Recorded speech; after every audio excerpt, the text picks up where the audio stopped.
panther, the incarnated panther totem who come in like the movie Black Panther, but there's still another totem animal that can make the move for the throne. Right? So then you see that he fight with the gorilla, the gorilla clan don't really want this shit. But when the panther ain't around to go get it, now the gorilla's gonna have to cover his back. Because you know what's happened together in order to overcome the obstacles put in front of us by whatever the opposition is. It's just that my job is to make all of these conjures be undone. You talked about, we also talked about, this is an interesting concept I know a lot of people never heard of. When we talk about Earth and you talk about the Anunnaki, one of the first things people think about is the mining of gold. You talked about how the righteous people who walk the earth, a byproduct of having a righteous spirit, produces gold on the earth. Yeah. And a byproduct of unrighteous spirit produces oil. Could you, now that's some weird shit. Could you elaborate on that? For a lot of us, that's weird. But we are accumulated stardust. Yeah. Right. When we walk on the earth as a righteous soul, the earth being naturally creates the gold. It's a heart chakra resonance that causes the reflection of the sun penetrating the organism, reaching the core of the earth, and it get trapped on the return in the veins of the earth as veins of gold. Right? The unrighteous, because they need time and temperature to develop, start out as the producing oil in the earth, because this is how the earth filters the dirt they do. So they turn it into capital. The oil need time, temperature, and pressure to become a piece of coal. And from a piece of coal, it moves as a dynamic diamond, as the most purified form of carbon, which is transparent. But it gives off the appearance of colors by the pigmentations of light that's striking. So it's a prism of light. And so those who come in, low vibrational beings, as they evolve, produces the oil as a side effect of their presence, striking the core of the earth, getting trapped in veins that they call oil veins.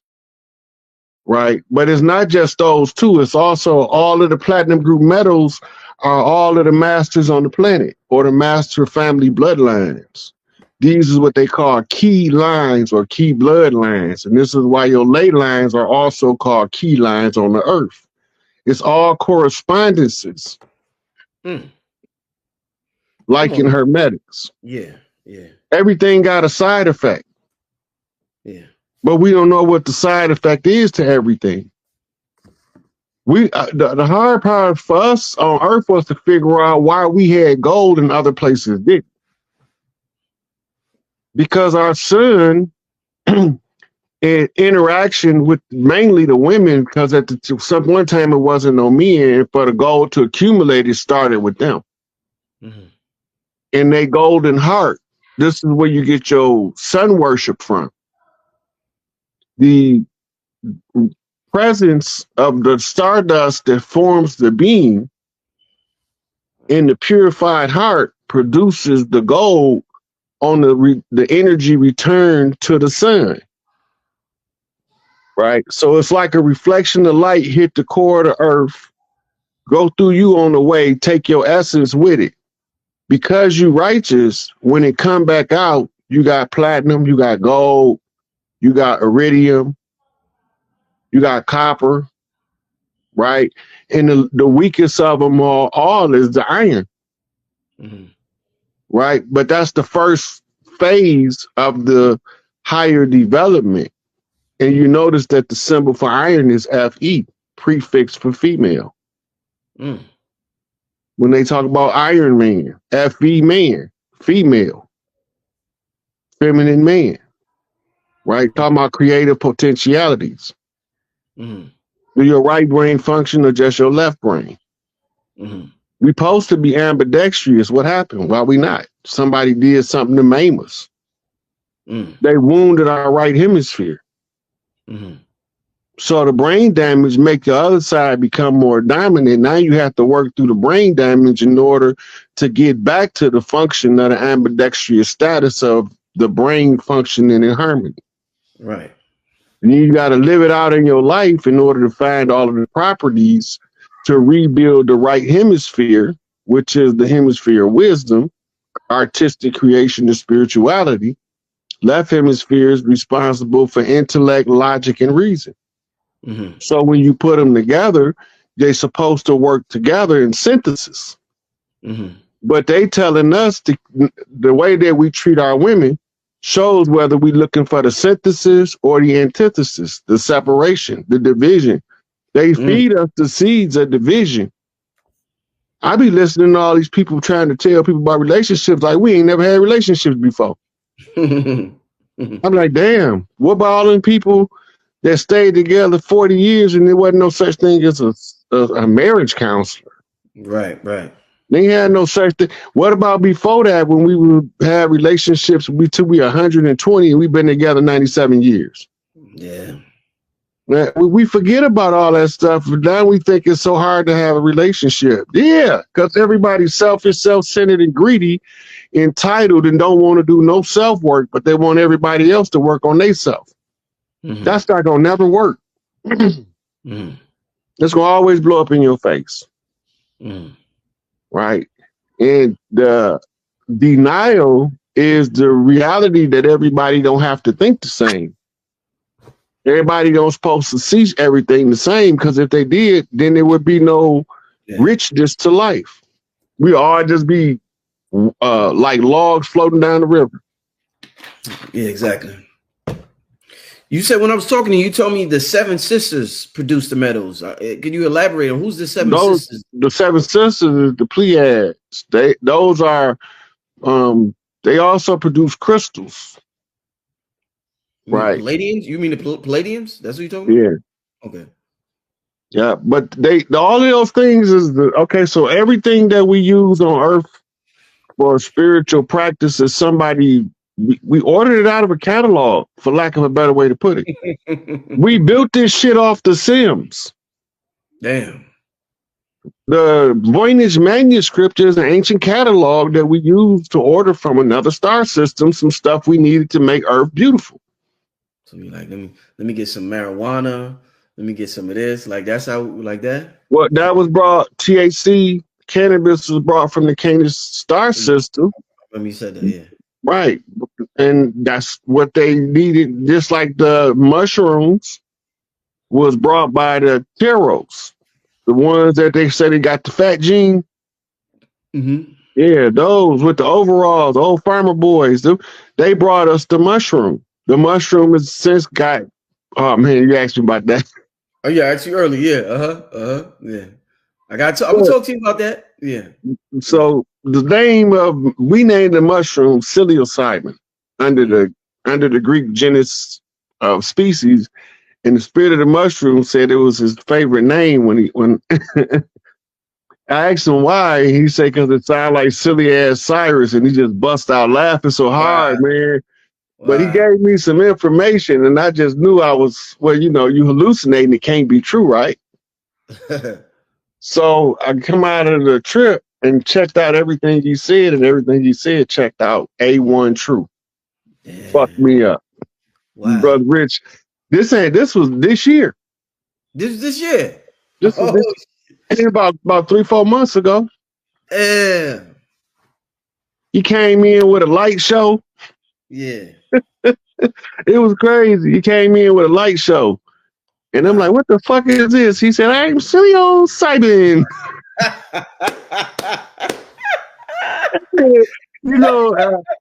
I get extra serious when I be dealing with something that's not normal to me. So I'm like, who the fuck? Oh, wow. I am psilocybin. Wow. Oh, man. He went to showing me where the life cycle of the mushroom, I'm looking at snotty cow noses, snotty moose noses, Yeah. snotty buffalo noses. They all in the fields sucking in spores, sneezing them back out, and then dropping dung on them. Yeah. And then the mushrooms spring out the dung. So he's showing me the life cycle, but the one that threw me off, he told me to focus on the elk. Mm-hmm. Right? He said elk love mushrooms, right? Mm-hmm. And so we go on and on and on. Then he tell me that for psychic healing, the proboscis monkeys still use mushrooms for psychic healing, right? So I'm getting all this in the trip. He didn't tell me, he say, I got mushrooms everywhere. Wherever you need to know something, I got mushrooms there. He went to showing me mushrooms in caves.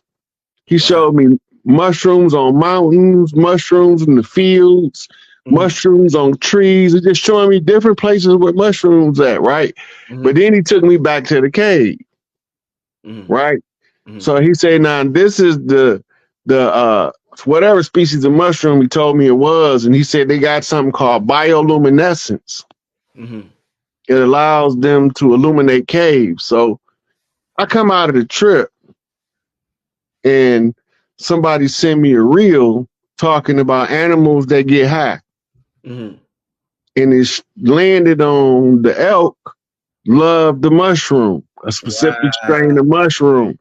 Blew me back. Boom. So I'm like, man, so that made me go look up the proboscis monkey. And then they say the proboscis monkey has an obsession with the mushroom.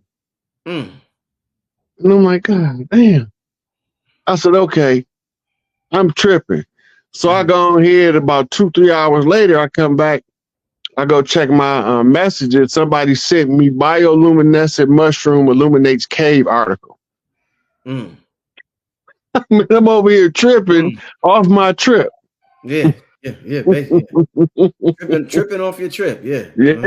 I was like, wow, that was, I'm like, I'm not even under the mushroom experience now. The aftermath is more dynamic than the actual trip itself. That was a hella interesting story right there, right? Wow. Wow. So something else we was talking about, Rob, when we was talking about the different cycles and the different thing, because we were just basically talking about how this shit is just a video game. And it's a proverb that said there's nothing new under the sun. If it's a guy named Michael Cremo, he wrote a book called Forbidden Archaeology. Got history that is so far back that it doesn't make sense for it to exist with our current paradigm. Right? But he's going through the different cycles, what he called the Great Kali Yuga and the Lesser Kali Yugas. They're cycles within cycles. Right? When you go back to Vedic history doesn't read the same as Western history. You get millions of years of history through the Hindu schools that you don't get in modern paradigm education. Right? Because the Hindu culture is the oldest culture that still practiced the same way no matter who settled their land. They've been it's the oldest uninterrupted culture on the planet. Everybody else been interrupted. The Hindu culture. Yeah. What we call modern day India. Right. And they had different names for it. All of these names that we use in as exonyms, they was given to us by invaders. Right. All of the names that we used to use, they changed the spelling or pronunciation. For the tribes that didn't write, they changed the pronunciation of it. Right. And when they do that, they write a history, and we don't even know they're talking about us in our face behind our back.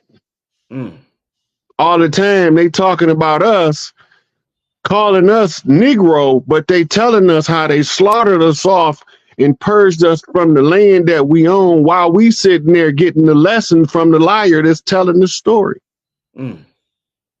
right? Because the victor gonna tell the story that's gonna make the ones conquered remain conquered as long as possible. They're not gonna never tell you the story that's gonna liberate you, and knowledge itself is liberation. Right, right. Right? The highest form of liberation is to liberate the self from other people's paradigms so that you can see the perspective from your own viewpoint. Yeah. Yeah. And that's the hardest thing to teach in the current paradigm, because the current paradigm says you automatically wrong, the system automatically right, and we got the police to beat you in the head and shoot you in the ass to prove it. Mm. We wear the uniforms and we write the paper. We got to be the right people. Right. So we assume because they uniformed and they got all of these stacks of papers, then they look important, they must be important motherfuckers. Mm-hmm. Mm-hmm. All the time, they the frauds. And the really important one is that old man in the hood sitting there drinking his wine, watching the world go by because he ain't participating in these games. Because it don't make sense to him. Right? It's a song by Incognito called 100 and Rising. Mm-hmm. And the girl singing, she said, old man sitting in the shade, no longer wanting to participate in this charade. Mm-hmm. You know, he's sitting there drinking his lemonade, and it's 100 and rising. You're watching the temperature of the summer day go up, but she also watching the temperature of the people go up, spiritually speaking. Mm-hmm. Body temperature might not go up, but eventually you're going to get fed up with certain stuff. It just takes the strongest people longer to get fed up enough to do the right thing about it. Facts. Yep. Oppression is atmospheric. That means that you only going to stay as oppressed as you're willing to accept. Then you're going to break free because you're done with that crap. Mm. You also talked about, because we talk a lot about us in a former cycle being giants, and there's so much evidence that we used to be giants. We was talking about how we chose this particular avatar, smaller one, to populate more. Mm-hmm. So this is a chapter of misery, the epoch or the age of warfare. When you was giants, the warfare was fought mano a mano. When you modern size humans, you fight your wars with armies. Right. So it's not reliant on one person having to be the strongest. If he can position the most soldiers in the best spots, he can win the war without striking a blow. So we didn't been through everything. If you can think of it, we did it already. Because it's already in your memory bank. Right. Now you can create something with the agency of art that's an abstract of something we're going to create in the future. Because you can see the future and the past at the same time when you're not in the body. Right. We just talked about that. Right. Only hindsight is 20/20 and the future is murky. So when you write it in the abstract, when you pass the phenomenon, you'll recognize it in symbolism. It's like driving down the street real fast and everything is a blur. But if you periodically take a picture, you say, I didn't even know I missed that. That's what the art is. Deep.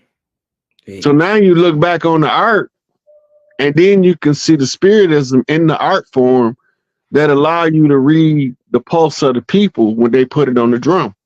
You know, Hadith say Muhammad told his subjects to bring him the duffs. That's the drums. You got drums in Islam. You got drums in tribal culture of Africa. Drums in the tribal cultures of the Americas. Drums in the tribal cultures of Asia, in the plains of Asia, the Mongolian empires. You got drums in Europe. You got drums in Australia, drums on the islands, the Tongans and the Samoans, they all beating on the drum. Mm. Tribal stories relay a message on the drum. The echo can be picked up in the future and written as a new song. Mm. It's time travel without going there physically. Right, right. You send the message in the future on the beat. Next time the beat come up, the message come out. Mm. You thought that beat ain't never been heard before. You just ain't hear it in this lifetime. But whoever put the message on the track is the one who can see the message that was being delivered when it was made the first time. Mm-hmm. The one who can hear the track, that's the producer that make the beat. He can hear the echo of the past. Mm. Right? It's a book called Echoes of the Old Dark Land. Mm-hmm. Right? Talking about going back to the melanin center. Mm-hmm. Right? But we always refer to it in modern times as going back to Africa. It's not Africa, it's Ethiopia or Ether Utopia. Mm. The spirit science of the nine ether liberates us from all lesser conscious gas forces. Automatically, when we understand how it works and what it does, we free. You said Garvey brought it to the mainland through the Rasta house. Mm-hmm. Right? The Rastas knew what it was, so they perpetuated and tied it back to Ethiopia through Haile Selassie. Mm-hmm. Ethiopia is tied to India because India used to be Eastern Ethiopia. Mm. Right? And the people in the Ethiopia in Africa today is called the Afar. Mm-hmm. And we used to call people from the far eastern Ethiopia the Afar Inca. Mm. Right? They was the people at a distance. Mm-hmm. Inca meant people. Mm-hmm. And we used to refer to ourselves as the Amur Inca. Mm. Not to be confused with Moor, because Moor is a catch term and is modern. Mm-hmm. Mm-hmm.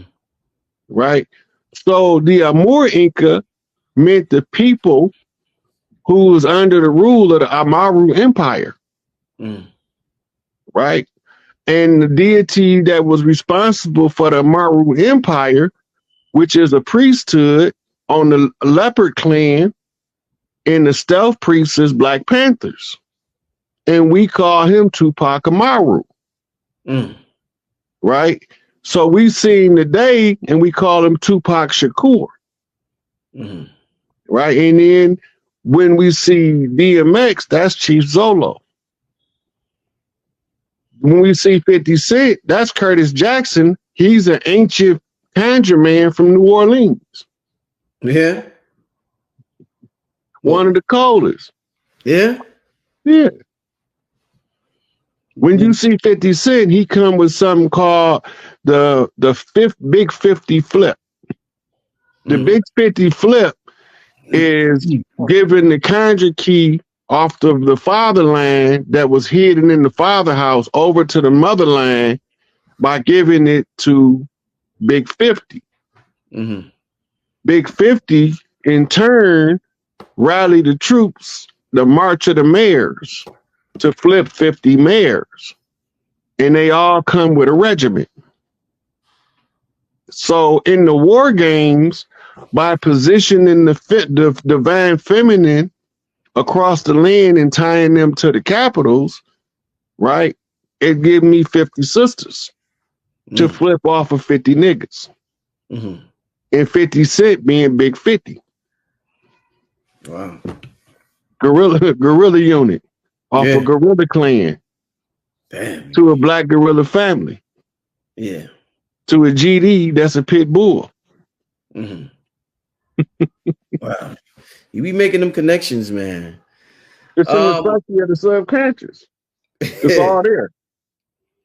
Quick announcement to everybody. Me and Rod Hayes is doing a Patreon video probably next Tuesday. Sometime next week, Monday, Tuesday, or Wednesday. There's some things I want to discuss that obviously y'all know what's going on over there. That's all over the news that we definitely can't talk about. And it's going to be raw and uncut. It's going to be uncensored, raw and uncut. So all the Patreons, get ready for that next week. And if you are not a Patreon, I advise you to sign up because this is going to be a real raw and uncut video touching on things that is very pertinent with what's going on in the news right now.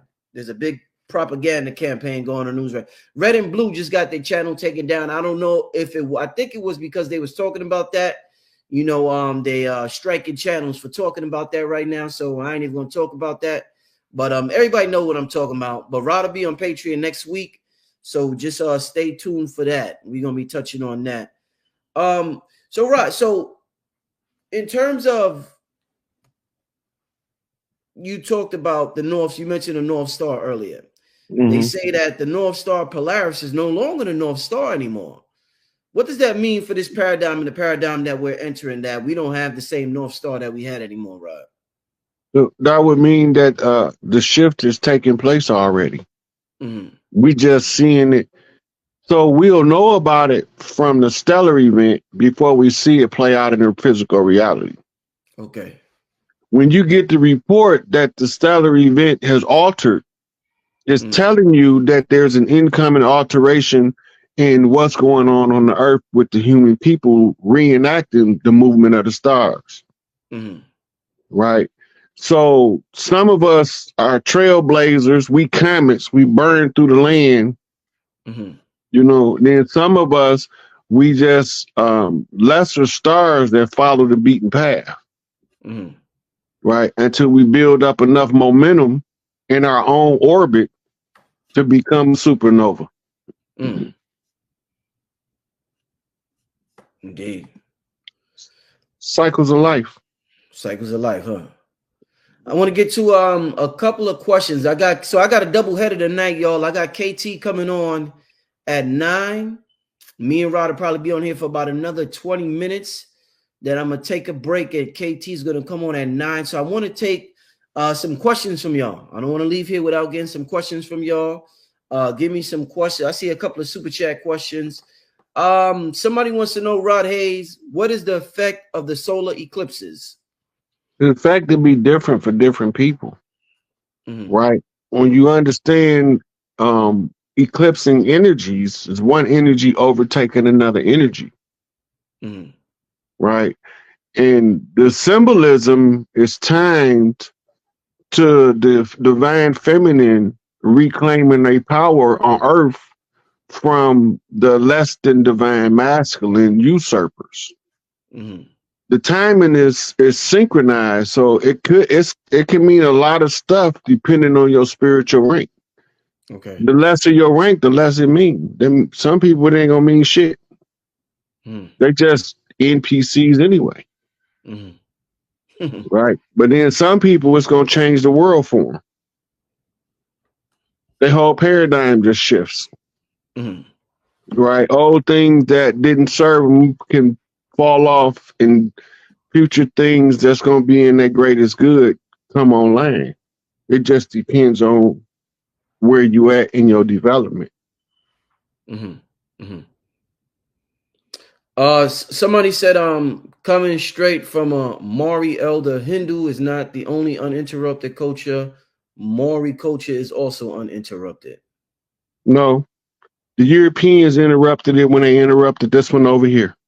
The Europeans have it. Now, they still hold on to the aspects of their culture. Don't get me wrong. But the majority of them church people, that's interrupted like a motherfucker. They Catholic Christians. Right? Then the ones who don't want to participate, their culture is not interrupted because they don't even live with the rest of the ones that has been usurped, have been deviated, told their culture was some kind of backward field jargon, some bullshit, and then this Christian shit is what's right. But some sizable portions of people there that's been Christianized and it's been dominating the society. When you go to India, they doing the same thing in 2023 that they was doing in 700 BC. The only difference is they got somebody that they call a head of state following the pattern of Europe, But all of the rest of their spiritual practices and all that stuff, they ain't never stopped doing that shit. Mm. And they still got the record of it. Right. But that's the most critical part to keeping it intact. Right? The Maori culture is old, but it's not as old as the Hindu culture. The Hindu culture wasn't always called Hindu. The Ayurvedic is an even older term for it. Mm-hmm. Right? But they got the text that's the foundational information for the Maori culture in their temples. Mm-hmm. All of these cultures, as elders was setting up cultures and living under their own vine and fig tree. And other people came later on and said, no, the way you living ain't how we think you should live, so you should change your lifestyle how I think you should live it. Mm. And most of us put up a hell of a fight, but they already knew when they come to bring over overwhelming force until they ran into that Gullah War that ended up becoming a Conjure War. All right, let's get to the next question.